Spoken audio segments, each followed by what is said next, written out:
El propósito de esta presentación es tratar de establecer algunas precisiones conceptuales en torno a lo que se denomina el neoliberalismo y la educación, ¿no? Que es un tema muy recurrente, sumamente estudiado en las últimas décadas en todo el mundo y que nosotros vamos a analizar, principalmente a través del trabajo de Risby Lingard, Políticas Educativas en el Mundo Globalizado, que lo leemos en los módulos 3 y 4, y también en vinculación con el planteo que hacía Norma Paviglianiti sobre el rol subsidiario en materia educativa, ¿no? Tanto ella como el doctor Félix Bravo, como el resto de la bibliografía que tenemos en estudio, analizan ese concepto que adquiere como un nuevo matiz a través de la influencia de lo que se denomina la moderna derecha, la nueva derecha, el neoliberalismo, el neoconservatismo en educación. De hecho, este libro que escribió Paglianiti a principios de los 90, el neoconservadurismo y educación, instaló en gran medida en Argentina ese debate académico, ¿no? Y demarcó ahí bastante la discusión y el análisis científico al respecto desde la política educacional. De todas formas, si hay algo que los autores acuerdan es que el neoliberalismo como movimiento, como corriente política, ideológica, muta, cambia, pero tiene el riesgo, desde mi modesto entender, de que con neoliberalismo se denominan políticas públicas muy diversas y que quizás cabría revisar a veces qué se entiende por neoliberalismo en materia educativa. Por eso la, la primera parte de esta presentación es básicamente la de tratar de establecer algunas precisiones conceptuales para luego ver algunos antecedentes en este tema y luego tomar un caso paradigmático donde sí se aplicaron políticas que podemos llamar propias del neoliberalismo en materia educativa. Es un tema sumamente amplio que tiene mucho desarrollo y que se vincula con una política denominada de privatización de la educación. Entonces vamos a tratar de establecer algunas precisiones en esta materia, ¿no? Lo primero a decir es que en el marco de las reformas educativas que se dan en el mundo, a partir de la década de 1970, 1980, en América Latina en 1990 en adelante, vamos a ver una circulación de términos, de conceptos, como son los de bien público, bien privado, servicio público, que van a contrastar con el derecho a la educación. Aquí, en esta plantilla, tenemos dos definiciones que provienen básicamente de la economía, ¿no? Cuando hablamos de un bien de mercado, de un bien privado puro, estamos haciendo referencia a aquellos bienes que generan algún tipo de beneficio o de utilidad que es apropiada exclusivamente por la persona que consume ese bien, ¿no? Aplica el principio de exclusión, ¿no? Que resulta posible excluir del consumo a todas aquellas personas o individuos que no hayan expresado o manifestado sus preferencias en el mercado, ¿no? Si yo compro el agua, la consumo yo, la puedo prestar, pero es mía, ¿no? Porque pagué por ella, expresé mi preferencia, pagué un precio. El bien público es un concepto que no es unívoco, hasta tiene visiones, no digo contrapuestas, pero diversas, pero que aplica a la educación básica y por eso lo traemos aquí en este sentido de que es considerado incluso por organismos internacionales financieros como un concepto en la medida en que las preferencias, los beneficios son apropiados conjuntamente por la comunidad, nadie puede ser excluido del consumo de este bien o del uso de este bien. Por eso la idea de que estos organismos denominan a la educación básica como bien. Cabría pensar por qué a veces en la legislación educativa se plantea que la educación es un bien público, ¿no? ¿Qué quieren decir los legisladores cuando colocan esa denominación, ¿no? Una excepción vinculada con esta son como el que se considera un bien de posición, ¿no? En la medida en que uno adquiere, consume obtiene los beneficios de estos bienes públicos puede acceder a otros bienes a través del acceso a eso. La educación parecería encuadrarse en este terreno, ¿no? Un tercer concepto es el de servicio público. Es una categoría que proviene también del derecho administrativo en este caso, pero también de la economía. Es un término tampoco unívoco. Hay algunas características que son importantes que deben cumplir todos los servicios públicos. Es una prestación obligatoria, mantiene continuidad, se presta con regularidad, tiene que cumplir el requisito de igualdad en el trato y en las oportunidades reales para que las personas puedan hacer uso de ese servicio público, debe ser general, estar disponible, accesible a todas las personas, ¿no? Es un concepto que ha puesto muchos frenos a los procesos de privatización y desregulación de la economía en el marco de las reformas que llevaron adelante países europeos en la década de 1980 y 90, y entre ellos también la cuestión educativa, y apareció como un freno, ¿no? Es un servicio público, ¿no? Y también los países de América Latina en los años 90, ¿no? ¿Por qué puso un freno? Porque el servicio público remarca o destaca la responsabilidad del Estado, ¿no? ¿Qué pasa con la educación si es reducida al concepto de servicio público? La persona que aprende, el sujeto de aprendizaje, el sujeto de la educación aparece básicamente como un usuario del servicio, ¿no? Como está esperando del Estado la prestación del servicio, ¿no? Pierde ese rol subjetivo, ese rol activo de ser un sujeto titular de un derecho que, bueno, es la que nos trae al cuarto concepto que ya lo hemos estudiado desde el módulo 2 y que adquiere centralidad en nuestro planteo, ¿no? Pero que, bueno, convive con estos otros tres en el proceso de reformas educativas contemporáneas, ¿no? De hecho, en la legislación se plantea la educación argentina, la educación de tal país es un bien público, es un derecho, ¿no? Bueno, cuando hablamos de derecho, por supuesto, estamos haciendo esas preferencias, facultades, prerrogativas reconocidas constitucionalmente un sujeto titular por el ordenamiento jurídico que rige en un país, ¿no?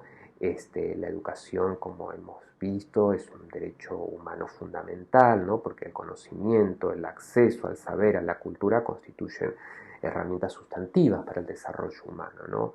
Y desde este punto de vista, el enfoque de derechos humanos, hay algunas características que comparten todos ellos, ¿no? Que son inalienables, universales, indivisibles, hay una interdependencia, no hay una jerarquía de un derecho humano mayor que otro, ¿no? Hay esta idea de la progresividad, a la medida que se alcanza se dispone un determinado estándar o parámetro, no es posible volver atrás. Bueno, estos cuatro conceptos que vemos que no son los únicos, ¿no? Pero me parece que son importantes diferenciarlos: bien privado, equivalente a mercancía, bien privado público, bien privado puro, perdón, bien público en segundo lugar, servicio público en tercer lugar, derecho como en cuarto lugar, afectan o están en el debate contemporáneo de la educación y de las reformas educativas, sobre todo porque a partir de la década de 1970 va a haber una conjugación de posturas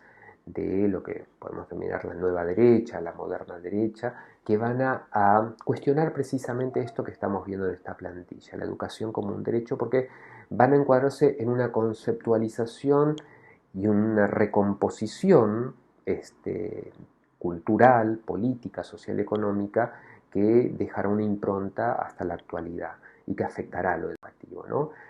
Lo que en la bibliografía se llamaba nueva derecha, que podemos llamar ahora moderna derecha, porque ya no es tan nueva, ¿no?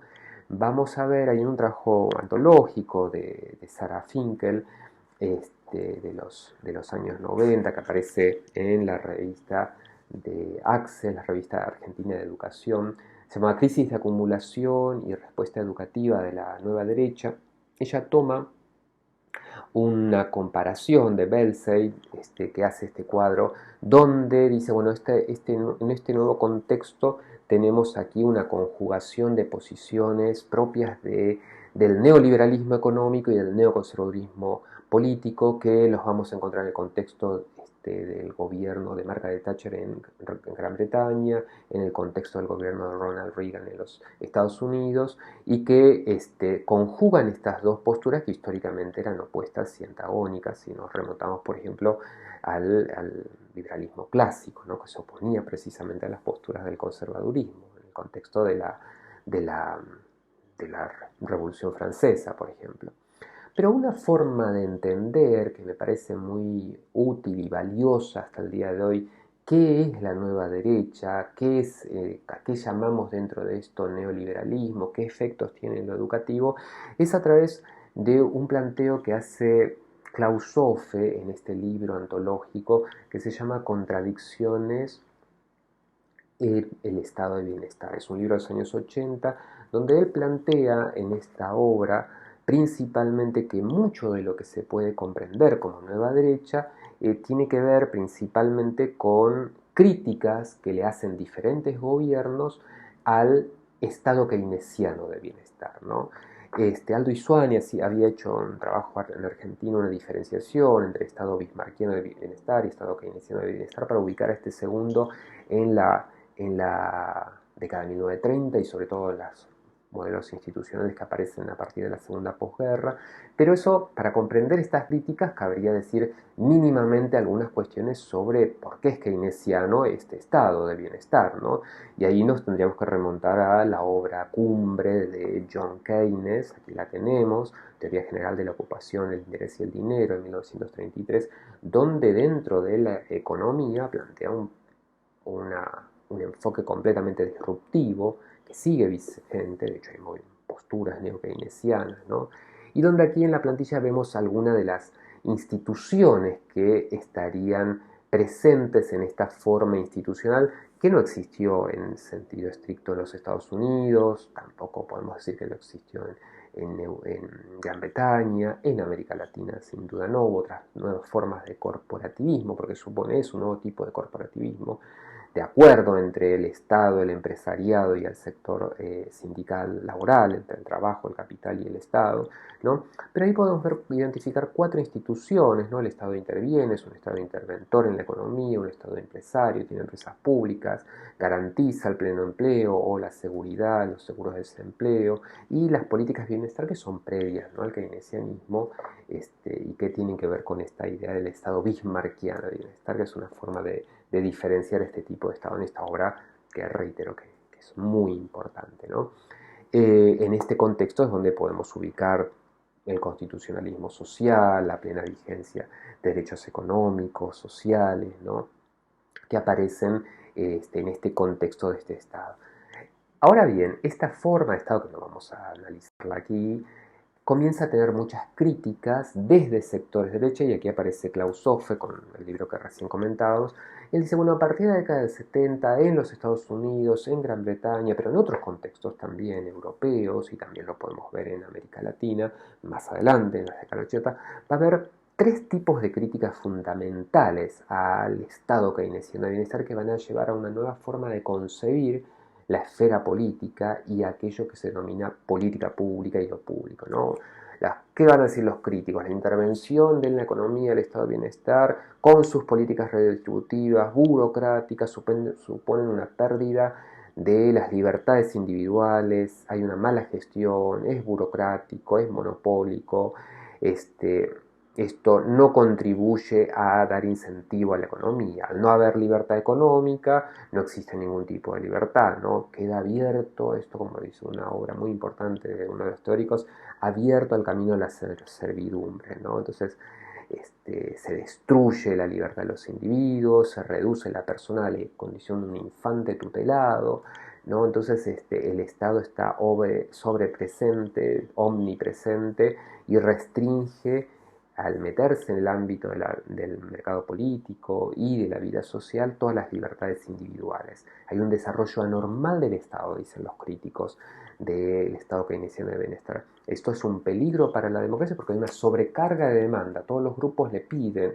con huelgas, más acciones, políticas sociales, que es sobrecarga de demandas que el Estado no puede satisfacer y da lugar a la ingobernabilidad de las sociedades Entonces, porque no hay instancias de armonización entre el mercado político y el mercado económico, ¿no? Entonces, ¿cuál es la respuesta que va a dar estas posturas neoliberales, neoconservadoras, conjugadas en ese contexto como la nueva derecha, como se la denominaba? Una reducción del mercado político, ¿no? Y dejar libres las manos, esa mano invisible para el que el mercado económico se autorregule, ¿no? Entonces, en última instancia hay una fuerte crítica a los mecanismos de las democracias modernas y a las formas de organización política, ¿no? Entonces, fíjense si vemos las cuatro instituciones que habíamos destacado en la plantilla anterior del Estado Keynesiano de Bienestar, las propuestas de reforma que se dan. Y aquí podemos ver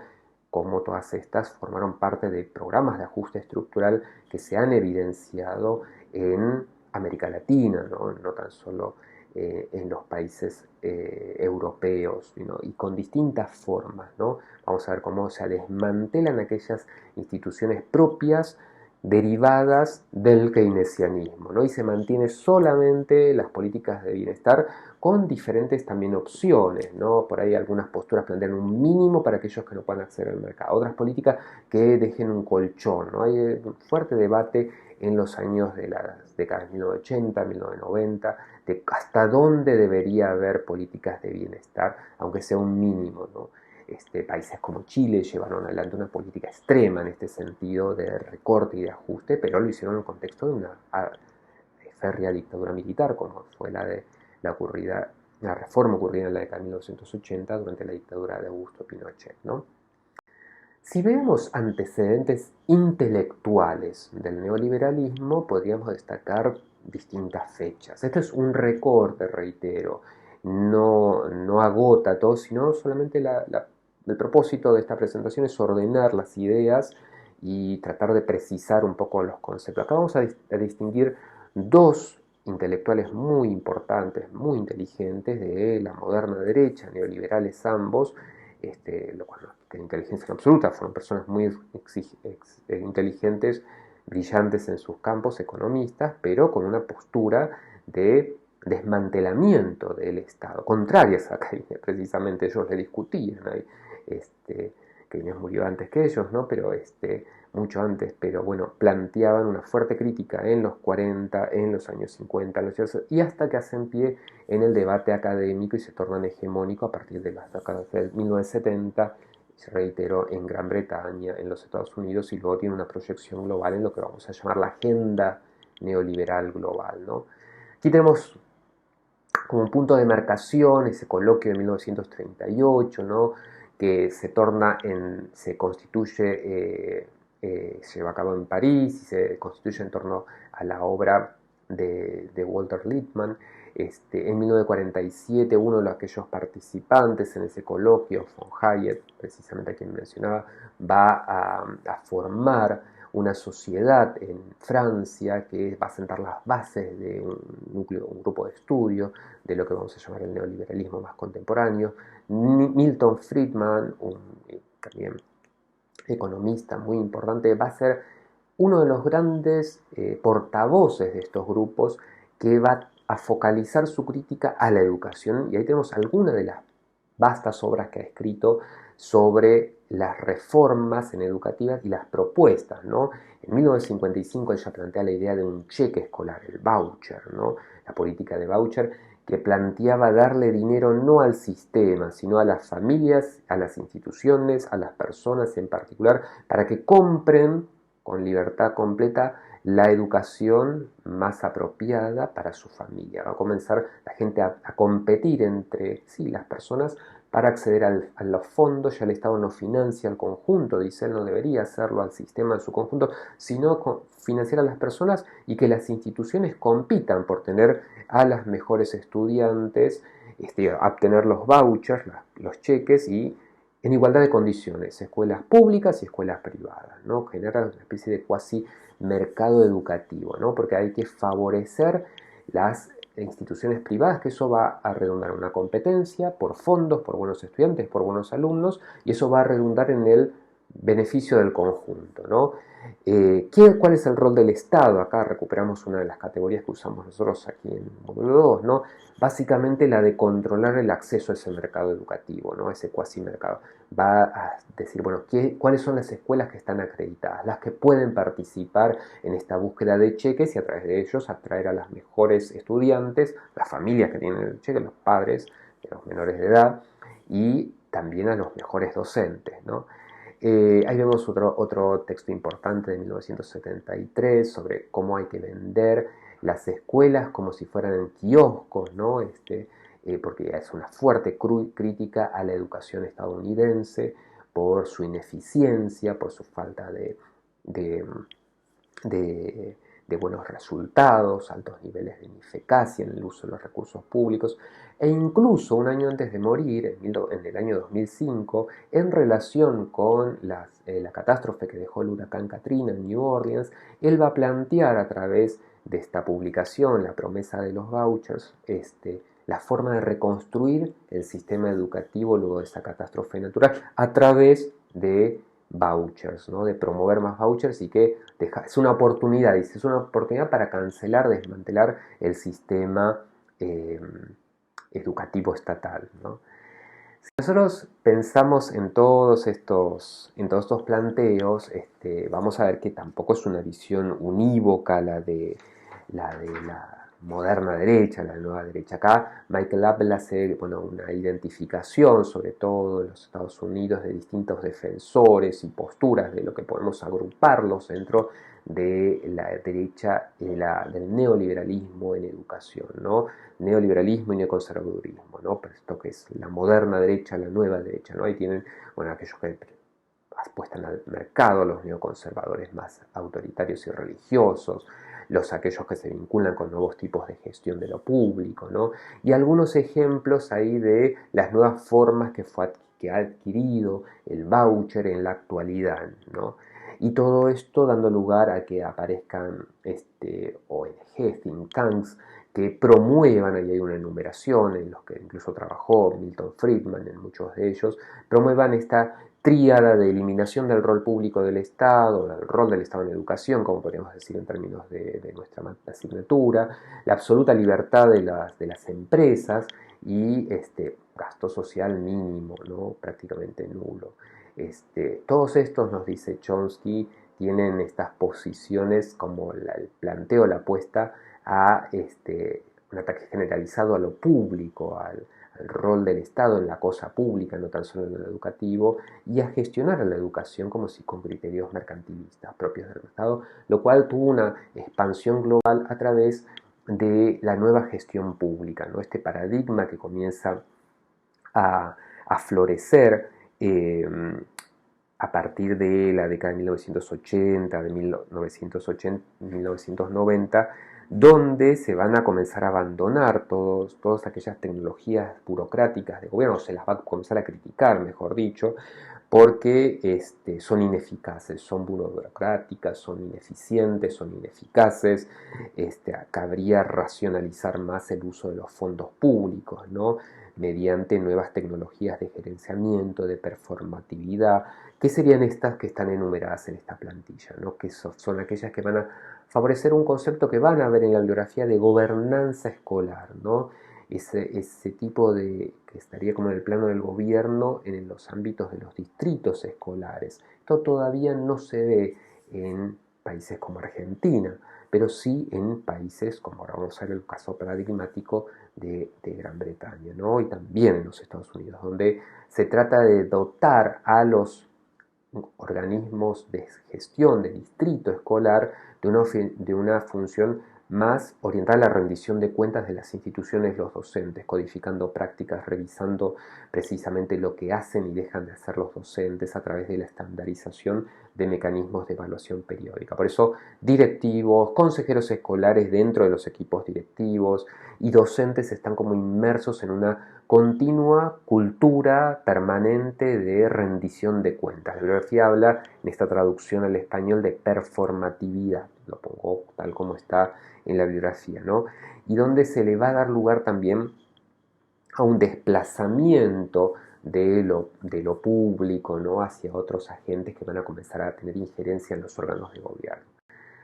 Eh, Hay un autor muy importante que es Stephen Ball, muy importante, que tiene un análisis más politológico de la moderna derecha en educación. Tiene muchas obras, ¿no? Acá estamos viendo una de las tantas obras. Él hizo en el año 2008 una diferenciación en mecanismos de privatización en la educación, denominadas dinámicas endógenas de privatización, que son las primeras que aparecen ahí: elección de escuelas con total libertad por parte de los padres, por aquellas escuelas que son más favorables para los intereses, para las meritocráticas, entrega de vouchers para elegir esas entregas, financiamiento por resultado, competencias de la escuela, y por otro lado la privatización de la educación, las dinámicas exógenas, ¿no? de privatización, que es abrir los servicios educativos a la participación del sector privado con nuevos actores, ¿no? Fondos de inversión, fundaciones, organizaciones filantrópicas, think tanks, corporaciones mercantiles globales, ¿no? Pensemos en Educa Argentina, que es un ejemplo, Teach for All, de la Fundación Clinton, ¿no? Que tiene esta red global de apoyo y de financiamiento filantrópico de un nuevo tipo sobre lo educativo, pero con injerencia en la decisión de la agenda educativa de los gobiernos, estados, distritos e instituciones educativas. Me parece importante tener presente, esto no está desarrollado en el módulo 3 ni en el 4, pero forma parte del debate más global de la educación, estas alianzas entre lo público y lo privado, que son también promovidas por organismos como el Banco Mundial, quizás para otras áreas: infraestructura, construcción de puentes, autopistas, aeropuertos, pero que también aplican en el ámbito educativo, ¿no? En las propuestas. Vamos a ver un caso paradigmático en este terreno, que es el caso de Gran Bretaña, ¿no? Porque es donde vamos a ver una clara continuidad de políticas que tendieron a lo que podemos llamar sin dudarlo, con una clara tendencia al desmantelamiento de la educación pública y su privatización. Lo primero a decir es describir mínimamente la rica historia del sistema educativo británico. Pensemos que es una monarquía constitucional, parlamentaria, que tiene 4 estados, que tienen sistemas escolares diferentes, de estructuras académicas diferentes: Inglaterra, Gales, Escocia, Irlanda del Norte, religiones, orientaciones religiosas, históricas diferentes, unidas, son de hecho, con movimientos independentistas muy notorios en Escocia y también en Irlanda, que de hecho se independizó 100 años atrás. Así que la República de Irlanda, que comparte junto con la isla de Irlanda el mismo territorio insular. En Gran Bretaña, sobre todo en lo que sería Gales e Inglaterra, vamos a ver mayores similitudes de estas políticas, ¿no?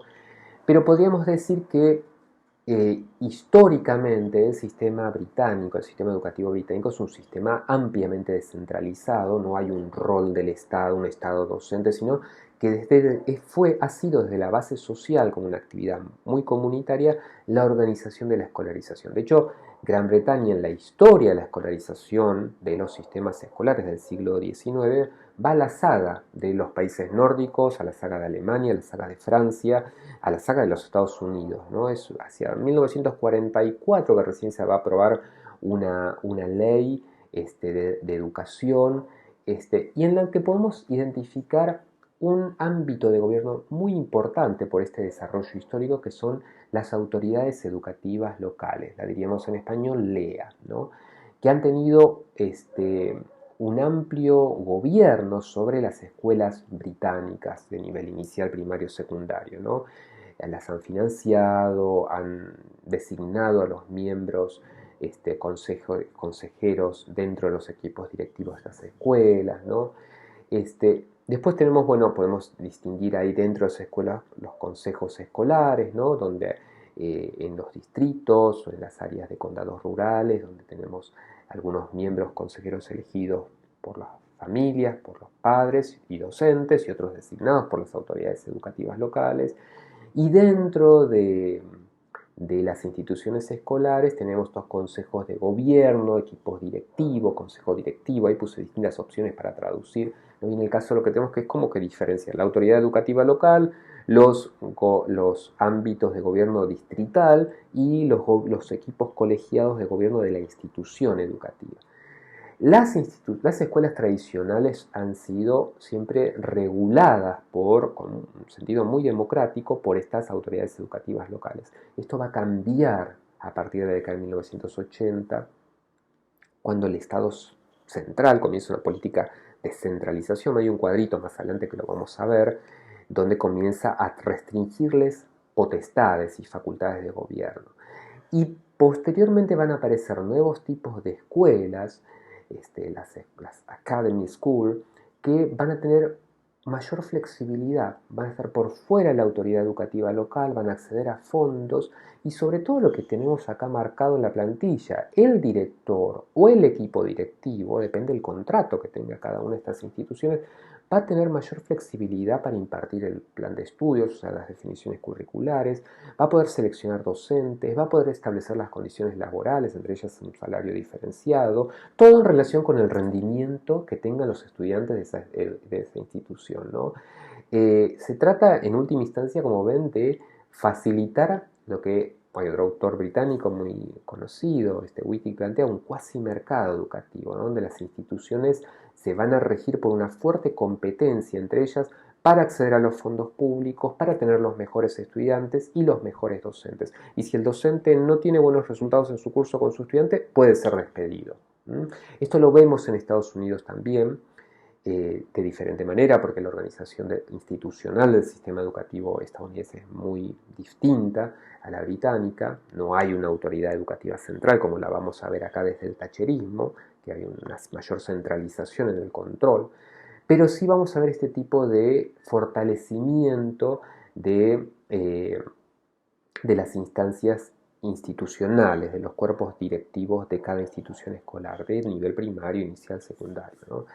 Hay lugar también en este tipo de organización a una nueva filantropía, ¿no? La mencionaba recién la Fundación Clinton y diferentes conglomerados globales que, bueno, se pueden ver con la pandemia también, ¿no? Google, por ejemplo, YouTube, que ofrecen herramientas para las instituciones y para la escolarización presencial y no presencial, ¿no?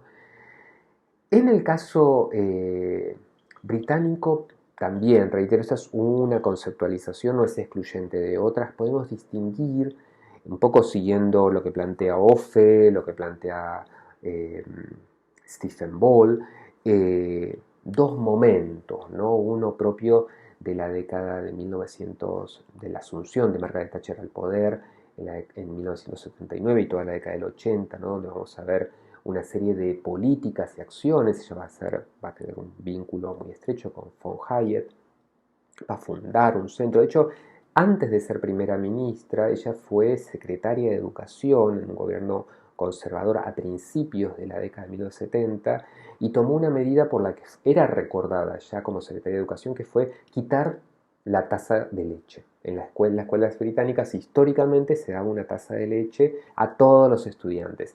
Creo que fue en 1972, cuando ella era secretaria de Educación de un primer ministro conservador, que tomó esa medida de ajuste, de reducción. Se sacaron de todas las escuelas públicas la tasa de leche en las escuelas.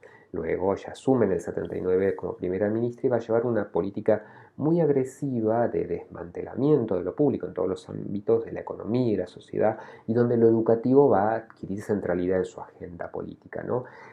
Aquí estamos en este momento señalando algunas de las políticas que ella llevó adelante en esos momentos, que tuvieron que ver principalmente con una fuerte regulación estatal y que va a tener, como, no lo menciono más que como ahí como en celeste, una convergencia con lo que con lo que acontecía en los Estados Unidos a través de National Risk, el informe que el gobierno de Ronald Reagan produjo con una comisión de notables de la calidad de la educación en 1983, donde va a ser un fuerte diagnóstico crítico sobre el estado de las escuelas estadounidenses que pierden competitividad, por eso la nación estaba en riesgo frente a otros países como Corea, Alemania, Japón, que tenían mejor rendimiento educativo y que suponía, por lo tanto, se instala una idea de competencia internacional, que hoy lo vemos muy naturalizado con PISA y los rankings, ¿no? Pero esto aparece en ese momento, la idea de competir, de medir a los sistemas a través del rendimiento académico de estudiantes e instituciones, y que va a llevar adelante propuestas de reconversión en semejanza con las que Margaret Thatcher comienza a desarrollar con esta desregulación de lo educativo, ¿no? Y la apertura del servicio público a una especie de mercantilización, este cuasi mercado educativo.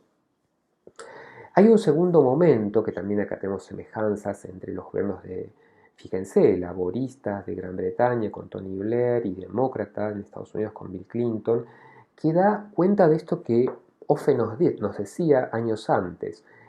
La nueva derecha, como se denominaba en ese momento, más que por fundamentos ideológicos, se puede identificar por las políticas públicas que llevan adelante los gobiernos. Sin duda es lógico en los gobiernos de Thatcher y de Reagan, porque provienen de orientaciones neoconservadoras y muy neoliberales en materia económica, pero también lo vemos en gobiernos que históricamente eran, o de partidos que estaban más cercanos a la socialdemocracia, ¿no? Como sobre todo con el caso del laborismo británico, ¿no?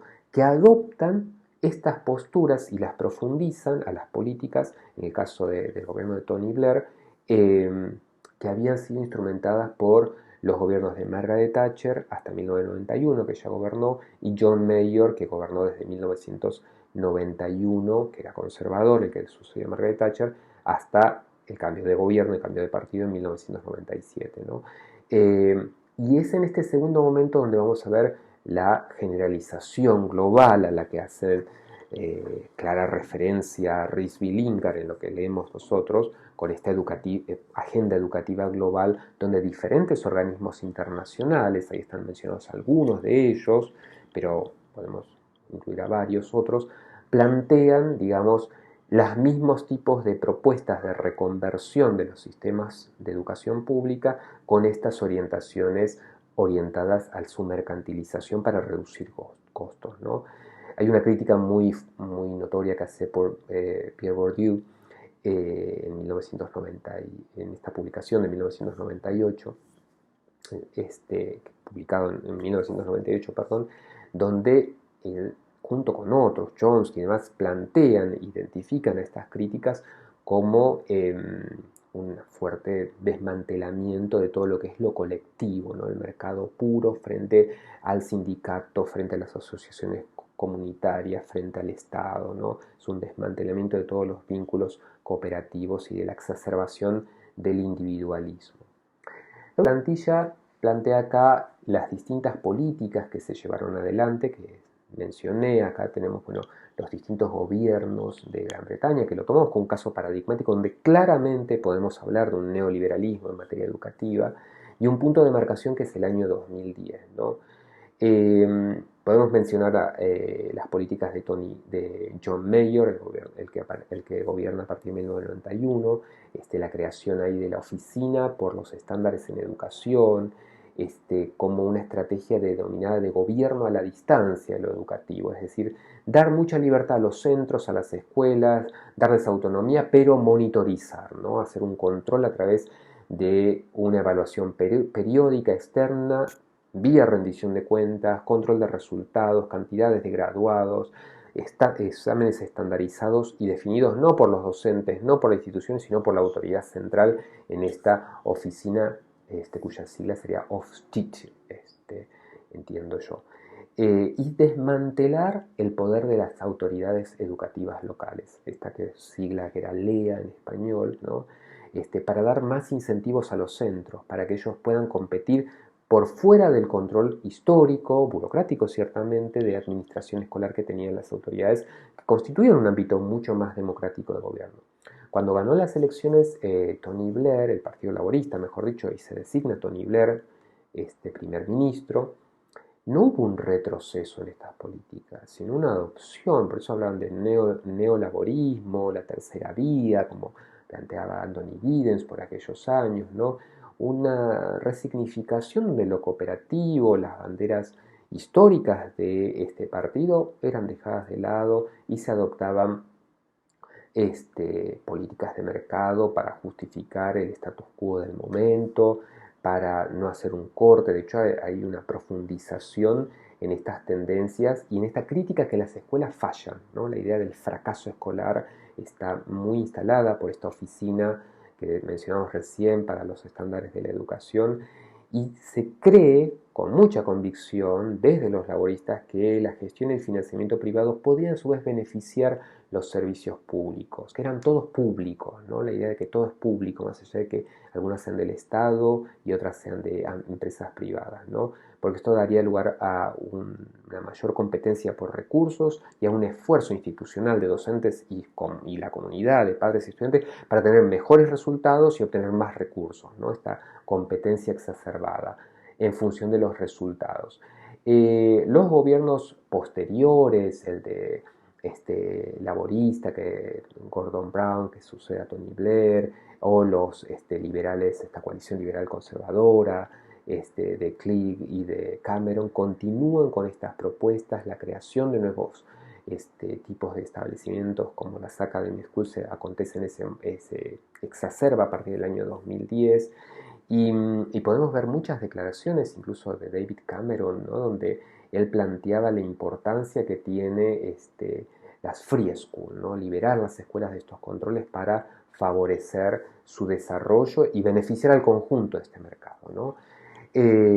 Las administraciones más recientes, todas conservadoras, la de Theresa May, la de Boris Johnson actualmente, plantean y mantienen este tipo de políticas educativas, ¿no? Aquí vamos a ver la bibliografía consultada que está disponible y que yo los invito a que pensemos todos estos conceptos y teorías que son muchos, un recorte, reitero lo que dije al principio, que no inhabilita otras miradas, pero los invito a que tratemos de pensarlo en vinculación con el concepto del rol subsidiario en materia educativa y de cuánto de eso se mundializó, ¿no?